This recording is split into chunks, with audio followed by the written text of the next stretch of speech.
Hi everybody, thank you for joining me. I finally made it outside to film today. It's another beautiful day here in Glastonbury. That's Glastonbury Tour in the background. I love filming outside here because the energy is so great. So fingers crossed that I will be able to do this weekly horoscope for you, that no tractors appear and that it's not too windy and that you can actually hear me. This is your horoscope for Monday the 4th of December going through until Sunday the 10th of December 2017. And this is a peculiar week. It's really emotional. There are lots of changes. The pace is really quick. So you have to kind of have your dancing shoes on a little bit to kind of keep up with this. Okay.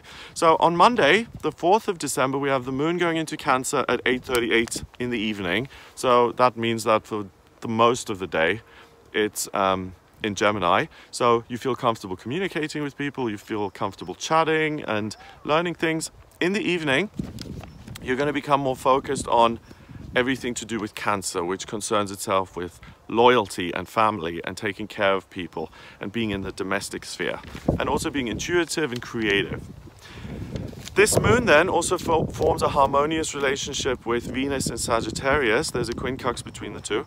And that's a fundamental opposite, a juxtaposition to this moon in Cancer. Because like I said, the moon in Cancer is about let's focus on the home and children and nurturing people. Venus in Sagittarius wants to have fun and go out and party. She wants to explore. She wants to learn different things. She wants to travel and have new experiences, and variety is the spice of life and all of that stuff. So this fundamental contradiction is really interesting because it puts you in kind of a neutral space in the middle. And on Monday, you'll be thinking about the people you love, and you may also be reflective about the status of your relationships, your personal relationships. So it's a really good day to ask yourself what it is you want in your relationship and romantic life, and what you're going to do or how you're going to go about getting that in your life. So if you decide, you know, actually I want to be single because that offers me a lot of freedom, I won't have to compromise, I can do what I want, then you have this neutral space and this moment where you're really certain and clear about that. And this is like, that's a big decision. You know, like just understanding that for yourself and knowing that can be huge, and it can change your whole life. If you decide on this day, you know, actually it's my dream to be married and have children, all of that, that's huge. That will change your life. So don't ignore Monday. It's really essential, and it's hugely supportive in giving you that certainty when it comes to deciphering your own feelings, which isn't always easy. On Tuesday, the 5th of December, Chiron, the wounded healer, goes direct. Now, Chiron is an asteroid, and it's kind of like the outer planets. The outer planets, they spend a long time in retrograde. So when it comes to retrogrades, which means that planets seem to be going backwards, we've got Mercury, the personal planet, going retrograde at the moment.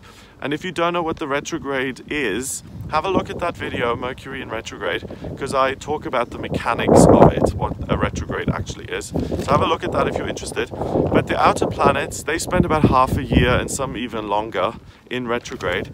So when it comes to the astrology, we don't, or I don't, pay as much attention to the outer planets going retrograde as I do with the personal planets, because they affect us much more. But what happens with Chiron, the big thing is when it actually stations and goes retrograde, or when it goes direct. Then it's significant, because then it's a big change in terms of the energy. So on Tuesday it does go direct, so it starts to look like it's moving forward again. And what that is about, because Chiron is the wounded healer, it's about integration of the things that have happened in the past, emotionally and in your real life, emotional healing and wholeness. So it's a really good time to leave pain behind, to draw a line under it, and to move on. And 2017 has been a challenging year for a lot of people. If there have been things that you feel guilty about, or that didn't go very well, or it caused you a lot of pain, Tuesday is a really wonderful day, and it's kind of an extension of Monday, to look at that and to say, oh my God, I can let it go. It's over now. I'm not going to hang on to it for the next 20 years. I'm going to choose to dump this pain. And you can actually let go of your pain, which that's a miracle in itself, because, you know, emotional pain is real. Emotional pain can be worse than physical pain. And it's not like you can snap your fingers and say, okay, I'm not in pain anymore. Like when, you know, when people are depressed, for instance, relatives and people around them who don't understand what depression is, they say, why don't you just snap out of it? And they try and shake them into kind of coming back to themselves, and that's not how it works. It's a real state that you're in. So on Tuesday the 5th, with it going direct, you can let go of that organically and say, I am no longer carrying all this stuff around with me. I dump all of these burdens and I let go of it and I liberate myself. So Tuesday is amazing in terms of that. Moving on to Wednesday, the 6th of December, the moon goes into Leo at 8:38 p.m., which is really weird because the moon changes sign on Monday at 8:38 p.m. And on Wednesday, it does it at exactly the same time. So we've got the moon in Cancer for exactly, to the minute, 48 hours from Monday to Wednesday. And that in itself is significant, because that is it's like a snapshot for you that's kind of being given to you as a present to sort out your emotional self. That's how I feel about it anyway. So when it goes into Leo, the energy of course shifts, because Leo is more concerned with performing and entertaining and being a leader and being a motivator and connecting with other people. So it is similar to Cancer, because that also is concerned with other people, but it's not focused so much on nurturing other people as engaging them with them in a different way, like by either being the boss or making people laugh or that kind of thing. Okay, Mars is in Libra. Mars rules Aries. Mars is the male principle that wants things and that gets things done. In Aries, it's able to really kind of progress. In Libra, that's the sign that's opposite to Aries. It's really debilitated because Mars has to say, I have to split my energy and compromise with everyone else. What do I do? It sextiles Saturn in Sagittarius, which in itself is conflicted. We also have Mercury in Sagittarius on this day, which is very similar to Venus in Sagittarius, because Mercury is a communication planet, and in Sagittarius it wants to skip over all the pointless details and it just wants to get to the end. It's not process-oriented, it's result-oriented. It wants to get there and it wants to do it quickly. That's why the pace this week is so quick. That conjunct Saturn in Sagittarius as well, so it's like, what am I thinking? Who's right? Who's not right? No idea. All I know is that I have a lot of energy here and I really want to connect with others. So on Wednesday, you may have a kind of fake smile pasted on your face all day because you just feel really uncertain in terms of how to proceed. And with all this emotional healing that you've done over the last 2 weeks, not 2 weeks, 2 days, you don't want any more drama or any potential for negative things. You've left all of that behind you. So now on Wednesday, you're coming out of that protective kind of bubble and you're saying, no more, no more. I just want everything to be okay. So that's why you potentially could fake it and just smile and just say, everything's great. And no, that's okay. You do what you want. So on this day, just remember to put yourself first as well. Okay, and the best way to use this day is to just do something nice for yourself. So because you're going to be around people and you're going to be uncertain about how to be with other people, and you have all of this fiery energy, why not do something that you like go see a play, or go to the cinema, or do some sports, or go to the racetrack, or you know, whatever is fun for you. Thursday the 7th, the Leo moon now trines Venus in Sagittarius, and these two are like super buddies because the moon wants to have fun. Venus in Sagittarius, like I said, she's already 5 miles ahead having loads of fun. And they trine the sun in Sagittarius. The sun is your identity, and in Sagittarius at the moment, it's really optimistic, it's productive, it's energized. So finally, Thursday is like party time, okay? It's finally some fun. Out of all of this emotional stuff, we're now having some silliness and fun. And that's really interesting, and that's why I said at the beginning of this reading, or this forecast report, that it is all over the place, because Monday and Tuesday is really deep, you know? You get real insights. And then on Thursday, it's like the opposite. It's like, fun, you know? So we also have the moon in Leo quincunxing Neptune in Pisces, the water planet of manifestation and dreams, and Pluto in Capricorn, and it squares Jupiter in Scorpio. So it forms a relationship pretty much with everything in the heavens. So there is this fun factor. You still don't have it all figured out when it comes to other people. So it's almost like you've got this emotional hangover from Monday and Tuesday, and you've integrated all of this stuff, and you're not ready to make new connections just yet. It's like this shadow period where you're still kind of, okay, everything's fine right now, so I'm not going to get involved in anything else. So use this time to connect with yourself on a heart level, and also look at who in your life, who you can actually have fun with. So today you're in a good mood. You know, it's one thing when you're struggling and when things are difficult to have someone in your life who's really there for you and who can calm you down and who can kind of say everything's going to be all right. But it's a whole nother kettle of fish to have someone you can actually enjoy yourself with, and someone who makes you laugh, and you go out and it's a scream. I mean, that's something altogether, that's something different altogether, and that is really important to have people like that in your life as well. So look for people who are exciting and actually engage in fun activities and do things and get out of their houses and do stuff, you know? So look for people who bring something positive into your life to get you out of yourself, not by counseling you, but someone who will maybe, I don't know, take you dancing, or go to a party, or you go to a theme park and ride a roller coaster and scream together, whatever it is. I did that with my sister in Florida at Universal Studios, and she's not afraid of roller coasters, but I was terrified. And I was screaming my head off, and she just found that so funny, because she was just like, what are you doing? I was so hoarse at the end of that day. It was really good. Okay, Friday the 8th of December, we've got the moon going into Virgo at 11:10 p.m. Okay, so it's good that it goes into Virgo at the end of the day. So 11:10 p.m, so most of the day it's still in Leo. It's good that that happens late, because the party's over when the moon goes into Virgo, because now it's not about fun and amusement and riding roller coasters. It's about analysis and detail and making sure things are lined up properly. Okay, Mars is in Libra. Remember, that's frustrated because Mars can't access its own power when it's in Libra. It has to compromise, and that sextiles the moon in Virgo. So Mars not only has to compromise, but it's kind of saying, okay, I'm compromising, and what information am I getting back from these people? So use Thursday to have fun, and you know, the majority of Friday. But on Friday itself, you will get really important information via someone else in your life. You will learn about other people, and maybe that someone really reveals their true colors to you, or someone imparts some information.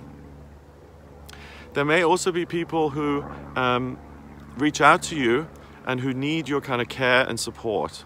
So that's going to be difficult for you today to kind of bring that out of yourself, because that means you really have to put on the brakes. And you know, things have been kind of challenging emotionally. Look at Monday and Tuesday. Finally you're having some fun, and then someone comes along on Friday and says, oh, you know, I'm so upset, can't you help me, and I really want to chat. And then you have to kind of be the good friend and support them, which is, of course, you know, we all need to do more of that really for other people.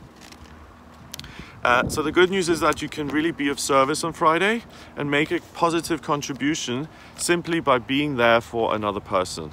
But you really have to give yourself a kind of a talking to say, this is my friend, I am going to help this friend. I'm not just going to think about myself and go party and everything and ignore them. Because you've done that on Thursday and most of Friday, okay? And also, the thing is, you know, if it was just that you're there for someone else and it makes no difference, then that would be one thing. But your presence is going to really contribute to that person feeling better. So it's important to be there and to be a good friend. I'm just holding the tripod, it's getting windy now. Okay, let's see. Saturday, where are we?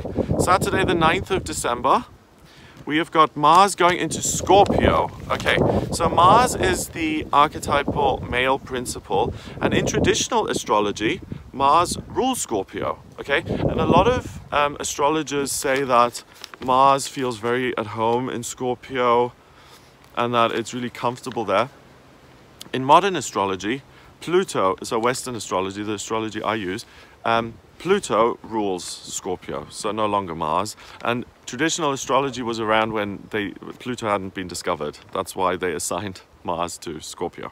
Now, a lot of people say that Mars is at home there. I don't agree, because Mars likes to do things and get things done. And in Scorpio, it has to dive down to the emotional truth of the matter and really engage with deep, dark, emotional themes. And you may agree with me on that or not, but I really don't think that Mars particularly enjoys that. We also have the Virgo moon opposing Neptune in Pisces. So that axis is very spiritual. The Virgo-Pisces axis is all about connecting with something bigger. And that moon then sextiles with Jupiter in Scorpio. So good luck via your feelings, via your connection with spirituality. So, I've talked about Mars. If you feel that, like, ugh, I have to deal with my feelings today, grit your teeth and actually do it, because your insights are going to be worth something. So this is where the shift comes in. So on Thursday, the shift occurs. It's, you know, stop the party and stop enjoying yourself and help another person. And now on Saturday, it's more of the same, but it's about helping yourself and going back into your feelings and really getting great insights and doing emotional work. And not all of us want to constantly scrape around in our feelings and work on ourselves and be self-helpish. You know, sometimes you just want to have a day off and not think about things and have a good time.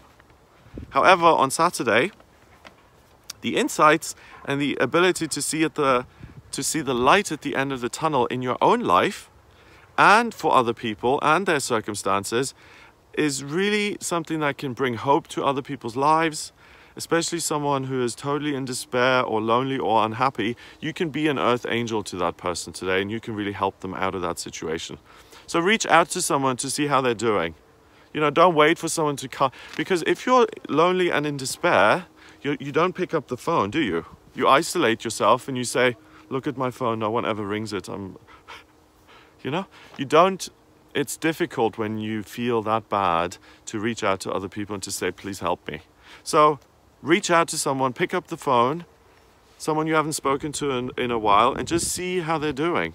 I don't think any of us do enough of that, and I think we can all do a little bit more to support each other. It's the message for the day. Okay. All right, then we've got the last day of the week, Sunday the 10th of December. It's the last quarter moon at 7:52 in the morning. And basically what this means, the last quarter moon, is the moon is on its way from being a full moon, which was in Gemini on the 3rd, and that was 11/11, that was amazing. And that moves now towards being a new moon. So totally black. And when it's the last quarter, it's literally halfway. So if that's 180 degrees, it's at 90 degrees. It's that halfway point, winding down from being this huge light bulb to being completely black. So the energy immediately slows down, things calm down, which is good because the pace has been really fast this whole week, and things start to come to a halt. Also on this day, the Virgo moon squares the Sun in Sagittarius, Neptune in Pisces, Chiron in Pisces, Mercury in Sagittarius, and Saturn in Sagittarius. So that poor little moon has all these huge outer planets kind of giving it all this information. So Sunday is really the potential for information overload. Even a Virgo moon can't handle this much information because there's so much. So you were there for someone yesterday and the day before. So either you tap into your own pain here on Sunday and say, oh my God, the things we were discussing, I have certain things like that going on for myself, and now I have the space again to think about that. Or the floodgates of needy friends and family members open, and someone realizes that you were really helpful, and now everyone else comes to you and says, well, you helped him, help me as well, because I'm in pain as well. Okay? So draw a line under this, choose who you're going to help. Don't feel like you're under any kind of obligation to fix everyone and make everyone's life better. Put yourself first too at some point. And I really think Sunday is a great day for you to make some space to just relax and enjoy yourself. Ideally solo, because there's already so much information coming in that you need some peace and quiet. So take the dog for a walk, take a nice bath, or spend a few hours in the spa or something like that. That should do it. It's about kind of winding down, getting in touch with that energy of the last quarter moon and saying, oh, relax. Okay, so that's what I get for you this week. Certainly not going to be bored, so it's a good week. If you would like a private reading with me, what I do in my private readings, I use astrology, tarot and numerology, and I draw up your birth chart. And your birth chart is basically a snapshot of the sky at the moment you were born, and it's your identity. It shows me why you've come back into this lifetime, what you're going to be good at work-wise, what your strengths and weaknesses are, and I can also have a look at what's coming up for you in all the areas of your life. So in your love life, in your professional life, in terms of your finances, and I can answer specific questions. Is this person a good match for me by comparing charts? When is a good time to move? Where should I be living? All of those kind of things I can answer for you in a personal reading. So if you're interested in that, please visit the website. It's gregoryscott.com. Click on the readings tab to order your reading. Please remember to subscribe to this YouTube channel, and I'll speak to you next week.